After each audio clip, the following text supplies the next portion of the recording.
और अब बात रिलायंस इंडस्ट्रीज लिमिटेड के चेयरपर्सन मुकेश अंबानी के छोटे बेटे अनंत अंबानी की पदयात्रा की। जामनगर से द्वारका के लिए निकली अनंत अंबानी की पदयात्रा अब संपन्न हो चुकी है। सुबह लगभग 7 बजे वो पत्नी राधिका और मानीता अंबानी के साथ द्वारिकाधीश मंदिर पहुंचे और भगवान के दर्शन कर आशीर्वाद लिया।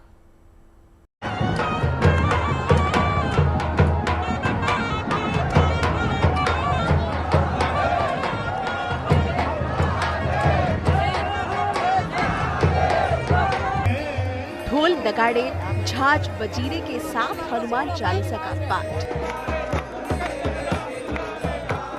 हाथी घोड़े पाल की जय कन्हैया लाल की जयकारे, भरपूर उत्साह और उमंग के साथ जो कारवां 9 दिन पहले जामनगर से निकला था, कुछ इस तरह द्वारकाधीश भगवान के दर्शन के लिए पहुंचा। रिलायंस इंडस्ट्रीज लिमिटेड के चेयरपर्सन मुकेश अंबानी के बेटे अनंत अंबानी की 9 दिन की तपस्या आखिरकार पूरी हो गई और 170 किलोमीटर की उनकी पदयात्रा का अंत भी हो गया। अनंत अंबानी सुबह 6:30 बजे द्वारकाधीश मंदिर पहुंचे और द्वारकाधीश मंदिर भगवान श्री कृष्ण के दर्शन कर भगवान के प्रति आभार व्यक्त किया और देश भर के लोगों को भी धन्यवाद किया। आप सबको जय द्वारकाधीश और रामनवमी की बहुत बहुत शुभकामनाएं। आज 10वां दिन है और हमारा पद यात्रा का अंत है। आप सबको श्री द्वारकाधीश आशीर्वाद दे और मेरा दर्शन हो चुका है और पद यात्रा का समर्पण हो चुका है। सबको जय द्वारकाधीश और आप सबका बहुत बहुत धन्यवाद। पिछले 9 दिन यानी 29 मार्च से अनंत अंबानी अपने घर जामनगर से रोज सुबह 4 बजे से सुबह 7:30 बजे तक पैदल द्वारकाधीश मंदिर की तरफ पदयात्रा करते थे। अंतिम दिन अनंत को पिछली मकाम से 4 किलोमीटर की दूरी तय करनी थी, लेकिन इस मौके पर उनका साथ निभाने के लिए उनकी धर्मपत्नी राधिका मर्चेंट और मां नीता अंबानी भी पहुंचे। उन्होंने अनंत के साथ कदम से कदम मिलाकर पदयात्रा में शिरकत की और द्वारकाधीश मंदिर में भगवान के दर्शन भी किए।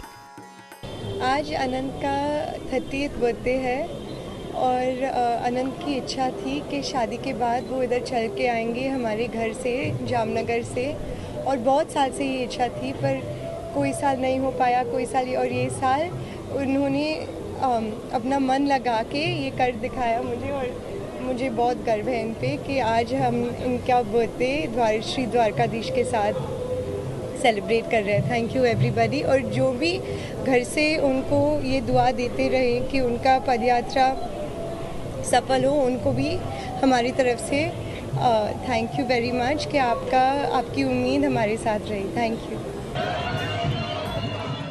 मन में भगवान के प्रति आस्था, जुबा पर भगवान का जयकारा और द्वारकाधीश के दर्शन की आस लिए अनंत अंबानी अपनी मां और पत्नी के साथ आगे बढ़ते गए।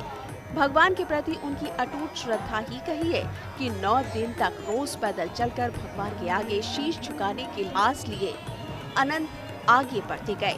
रास्ते में दुश्वारियां भी आई, लेकिन ना तो वो रुके और ना ही थके, क्योंकि उनकी पदयात्रा का मकसद अपने जन्मदिन से पहले भगवान द्वारकाधीश के दर्शन कर आशीर्वाद प्राप्त करना था।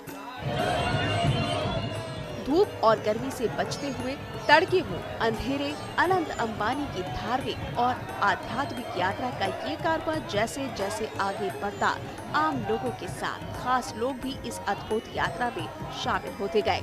एक दिन पहले ही बागेश्वर धाम के पीठाधीश्वर धीरेन्द्र शास्त्री भी इस यात्रा में शामिल हुए थे।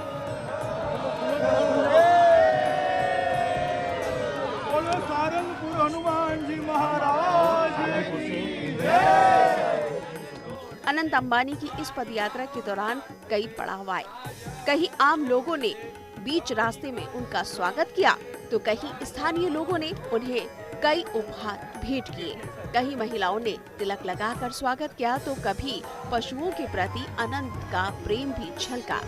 यात्रा के 5वें दिन उन्होंने एक गाड़ी पर लदी ढेर सारी मुर्गियों की जान बचाई, जिन्हें बिक्री के लिए ले जाया जा रहा था।